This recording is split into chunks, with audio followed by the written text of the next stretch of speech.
할렐루야. 오늘은 사망과 패배의 굴레 11번째 시간입니다. 오늘은 지난 시간에 이어서 함께 모일 때 어둠의 권세를 파쇄하는 법이라는 주제로 함께 말씀을 나누겠습니다. 여러분, 혹시 이 가족들이나 가까운 이웃들과 함께 모임을 할 때 말로 설명하기 어려운 이 무거운 공기가 흐르는 것들을 여러분 느껴본 적이 있습니까? 분명 사랑하는 사람들이고 좋은 마음으로 모였는데 이 보이지 않는 이 벽이 느껴지고 마음이 답답해지는 이 순간들, 여러분 그런 것들을 느껴본 적이 있습니까?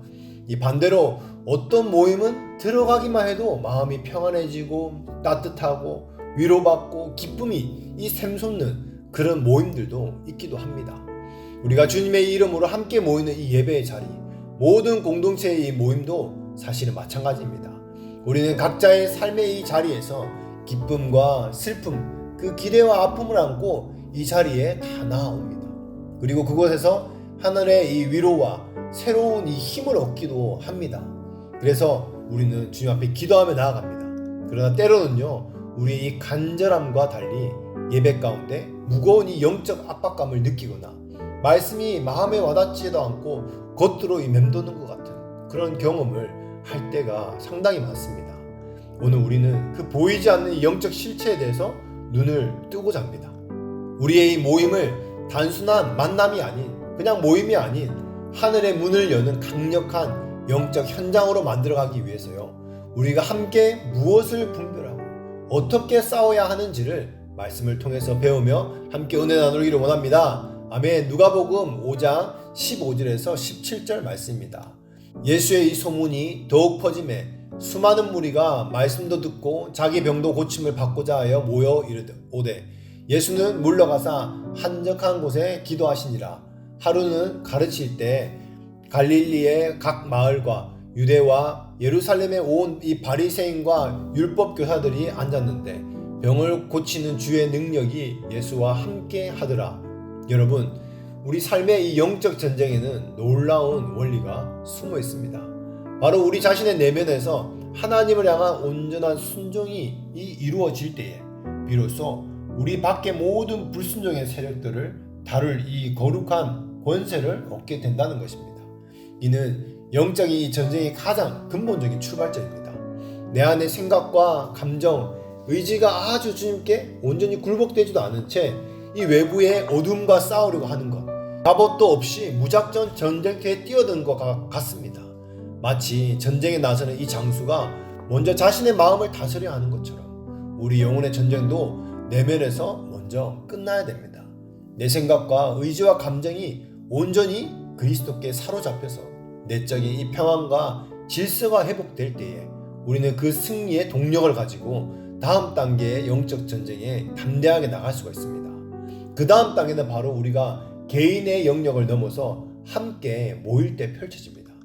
우리가 하나의 공동체인 그리스도의 몸으로 함께 모일 때 그곳에는 우리의 각자의 이 영적인 능력을 단순히 더한 것을 훨씬 뛰어넘는 거대한 하늘의 이 잠재력이 생겨납니다. 그렇다면 이 강력한 잠재력을 어떻게 효과적으로 우리가 그것을 사용해서 이 우리의 모임의 영적 대기를 우리가 장악할 수 있고 원수의 이 권세와 공중의 권세를 우리가 밀어내고 파쇄할 수가 있겠습니까? 어떻게 우리의 그 연합된 그 힘을 진정한 시너지로 만들어서 하늘의 문을 여는 열쇠로 우리가 사용할 수 있겠습니까? 이 질문에 대한 이 답을 찾는 것은요, 우리 교회 부흥과 성도 한 분 한 분의 삶에 이 사활이 걸린 중요한 문제입니다. 우리가 단상에 서서 예배를 인도하는 이 회중의 일원으로 예배에 우리가 참여하든 우리는 영적으로 매우 신중하고 우리는 깨어 있어야 됩니다. 왜냐하면 우리가 모이는 그 시간과 공간은요, 단순히 인간적인 활동의 이 장이 아니기 때문에 그렇습니다. 그것은요, 치열한 영적인 전투의 최전선입니다. 하나님께서는 우리의 이 모임을 통해서 그 지역과 공동체를 억누르는 그 원수의 권세를 멈추시고 닫혀있던 하늘을 활짝 열어서 당신의 임재와 능력을 폭포수처럼 붓기를 간절히 원하십니다. 개인적인 차원에서 우리 각자에게 견고한 진이 존재할 수 있는 것처럼 우리가 함께 모일 때에도 그 공동체 전체를 묶는 이 견고한 진이 우리는 존재한다는 것을 알아야 됩니다. 마치 한 가정 안에 오랫동안 맴도는 이 무거운 침묵이나 풀리지 않는 이 오해처럼 우리 공동체 안에도 보이지 않는 이 영적인 장벽이 존재할 수 있다는 것입니다. 이것은 특정한 거짓된 사고방식이나 이 무기력함의 영, 분열의 영, 종교의 영, 혹은 그 지역의 역사와 문화에 깊이 뿌리내린 우상숭배의 영일 수도 있습니다. 때로는 원수가 너무나 교묘하게 그곳에 자리 잡고 있어서 우리는 그것을 영적인 문제라는 사실조차 인식하지 못할 때가 있습니다. 오늘은 왜 예배가 이렇게 좀 무겁지? 분위기가 왜 이러지? 기도가 왜 이렇게 안 되지? 저분은 왜 저렇게 부정적인 말을 계속하지? 이렇게 단순하게 생각합니다. 모든 문제를 사람의 성격이나 환경 탓으로 우리는 돌려버립니다.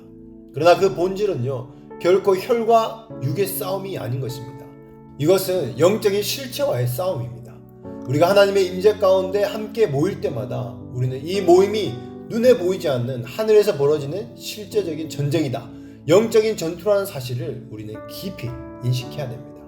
아무리 즐겁고 성대한 이 축하 예배나 감사 예배라 할지라도 그 이면에는 반드시 영적인 전투가 벌어지고 있다는 것입니다. 빛이 임하는 곳에 이 어둠은요, 강력하게 격렬하게 저항하기 때문에 그렇습니다. 그러므로 우리는 함께 모일 때마다 의식적으로 그리고 전투적으로 어둠의 영이 그곳에 발을 붙이지 못하도록 해야 되는 것입니다. 성도들의 영혼을 차지하기 위한 이 전투, 그들의 이 생각을 사로잡기 위한 전투, 그리고 하나님의 영광을 가리기 위한 전투는 예배의 시작부터 끝까지 계속되는 것입니다. 심지어 하나님의 말씀을 집중적으로 배우고 훈련하는 이런 시간에도 각 개인을 향한 이 영적인 싸움은 멈추지 않습니다. 오히려 더욱더 거세질 수가 있습니다. 왜냐하면 우리를 오랫동안 붙들고 억눌려왔던 이 익숙한 영들, 예를 들어서 이 열등감과 이 정죄감의 영, 의심하는 영, 두려움의 영들이 있기 때문에 그렇습니다. 이 영들은 우리가 새로운 차원의 그 자유와 진리로 나아가는 것을 가장 싫어합니다. 그래서 어떻게든 과거의 생각과 감정의 패턴 속으로 우리를 다시 끌어내리도록 발부동치게 만들어버립니다. 그러므로 우리가 모였을 때 가장 먼저 해야 할 일 중에 하나는 바로 성도 개인의 삶 속에 교묘하게 숨어있는 이 어둠의 권세를 예수 그리스도의 이름으로 단호하게 깨트리고 모임 전체를 영적으로 자유롭게 하는 것입니다. 그래야만 비로소 성령께서 아무런 방해 없이 강력하게 운행할 수 있는 것입니다. 그분의 임재를 나타내실 수 있는 그 통로가 되는 것입니다. 여러분, 그래서 무엇입니까? 사람들의 생각과 감정을 포로로 붙들고 있는 그 모든 견고한 진이 무너져야 됩니다. 그것이 깨질 때 마침 댐에 이 수문이 터지듯이 하늘의 수문이 활짝 열려 하나님의 생명과 능력이 우리 모임 가운데 자유롭게 흘러들어오기 시작할 것입니다. 할렐루야. 누가복음 5장 15절에서 17절 말씀입니다. 예수의 소문이 더욱 퍼짐에 수많은 무리가 말씀을 듣고 자기 병도 고침을 받고자 하여 모여오되 예수는 물러가사 한적한 곳에서 기도하시니라. 하루는 가르치실 때에 갈릴리의 각 마을과 유대와 예루살렘에서 온 바리새인과 율법 교사들이 앉았는데 병을 고치는 주의 능력이 예수와 함께하더라. 아멘. 이 말씀은 완전하신 하나님이자 완전한 인간이었던 예수님께서 직접 사역하실 때에도 그분에 대적하는 이 영적 세력들이 항상 함께 존재했음을 우리에게 보여줍니다. 한쪽에서는 수많은 무리가 간절한 마음으로 말씀을 듣고 또 병을 고침을 받기 위해서 모여들었습니다. 그들의 기대와 믿음이 뜨거운 그 영적 분위기를 만들고 있었습니다. 동시에 병을 고치는 주의 능력이 그 자리에 명백히 함께하고 있었습니다. 즉 치유와 회복을 위한 모든 조건이 완벽하게 갖추어진 것처럼 보였습니다. 그러나 바로 그 자리에 전혀 다른 종류의 이 세력들이 앉아 있습니다. 갈릴리, 유대, 예루살렘의 전 지역에서 온 그 바리새인과 율법 교사들입니다. 그들은 은혜를 사모하거나 병고침을 받기 위해서 온 것이 아니었습니다. 그들은 예수님을 판단하고 비판하고 책잡기 위해서 온 자들입니다. 그들의 존재 자체가 불신과 교만 그리고 종교적인 그 영의 견고한 진을 형성하는 것입니다. 그 모든 영적인 분위기를요, 그 자리에서 무겁게 짓누르고 있었습니다. 주님의 능력이 치유를 위해 강력하게 임했지만 동시에 그것을 방해하고 가로막는 이 어둠의 세력 또한 바로 그곳에 진을 치고 있다는 것입니다. 이것이 바로 오늘날 우리의 이 모임 가운데 일어나는 일과 아주 동일합니다. 그러므로 우리는 이 모임 가운데 이 성도들의 마음과 이 생각 그리고 감정을 억누르고 있는 모든 영적인 이 압제를 이 의도적으로 우리는 깨트려야 됩니다. 이 견고한 진, 즉 사람들을 이 수년간 묶어왔던 이 익숙한 영들이 예수 그리스도의 권세 이름 앞에 떠나갈 때에 비로소 그들은 덮고 있던 영적인 장막이 걷어지고 닫혀있던 하늘의 문이 열리게 되는 것입니다. 아멘. 그리고 성령의 이 자유로운 역사가 강물처럼 흘러넘쳐서 각 사람의 심령 깊은 곳까지 적시게 되는 것입니다. 그렇기 때문에 모든 예배나 이 집회에서 어느 시점에 이 다음 영적 단계로 나아가야 할지 정확하게 아는 그 영적 분별력이 우리에게는 절대적으로 중요하고 필요합니다. 이것은 예배 인도자나 설교자들에게만 해당되는 것이 아닙니다. 함께 예배하는 우리 모두에게 이 필요한 영적인 감각입니다. 때로는 계속해서 진리의 말씀을 가르치고 영의 양식을 먹으면서 사람들의 믿음을 차곡차곡 쌓아 올려야 할 때가 있습니다. 그러다가 영적으로 이 적절할 때에, 즉 사람들의 마음이 준비되어지고 영적인 기대감이 최고조에 달했을 때에 이 한 번에 강력하게 밀어붙여서 영적인 돌파를 이루어야 될 때도 있다는 것입니다.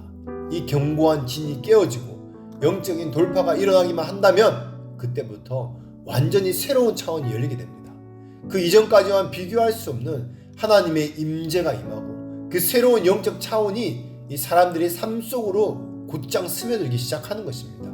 우리가 이 예배의 이 시간 동안 믿음으로 쌓아 올려왔던, 계속 쌓아왔던 이 모든 말씀과 기도와 찬양이 마치 오랫동안 기다려온 그 단비처럼 그들의 메마른 심령 위에 풍성하게 쏟아져 내릴 것입니다. 성령께서 친히 그들 안에 말씀을 심고 상처를 치유하고 그들을 자유케 하는 모든 것을 이루실 것입니다. 그 결과 그들은요, 단 한 번의 이 강력한 이 성령의 만지심을 통해서 영원히 변화될 것입니다. 이것이 바로 우리가 예배의 이 모임과 단순히 이 순서 진행이 아니라 영 안에서 하나님의 집을 세워나가는 거룩한 건축 행위로 이행해야 하는 이유입니다. 이 영적 기술을 반드시 배우고 우리는 익혀야 됩니다. 아멘. 말씀을 마무리하도록 하겠습니다. 지금 이 시간 하나님께서 우리에게 하시는 말씀이 무엇입니까? 하나님께서는 지금 우리에게 우리의 모임을 이 영적 전쟁터로 인식하고 함께 어둠의 권세를 깨트리고 하늘의 문을 이 여는 공동체가 되라 라고 말씀하고 계십니다. 모일 때마다 이 보이지 않는 영적인 실체를 인식해라. 우리 공동체를 묶고 있는 견고한 진이 무엇인지 분별해라. 예수 그리스도의 이름으로 그 진을 이제는 깨트리고 함께 영적인 돌파를 이루라 라고 우리에게 말씀하고 계십니다. 이제부터 예배와 모든 모임의 이 자리를 영적 전투의 최전선으로 여기고 기도로 무장하시기를 바랍니다. 성령께서 주시는 분별력으로 우리를 억누르는 그 어둠을 파악하고 믿음의 동역자들과 함께 담대히 선포하며 이 어둠을 깨트리시는 여러분 되시기를 축복합니다. 모든 모임 가운데 이 닫힌 하늘이 열리고 하나님의 임재가 강물처럼 흐르는 놀라운 부흥을 경험하시는 여러분 한 분 한 분 되시기를 예수 이름으로 축복합니다. 아멘.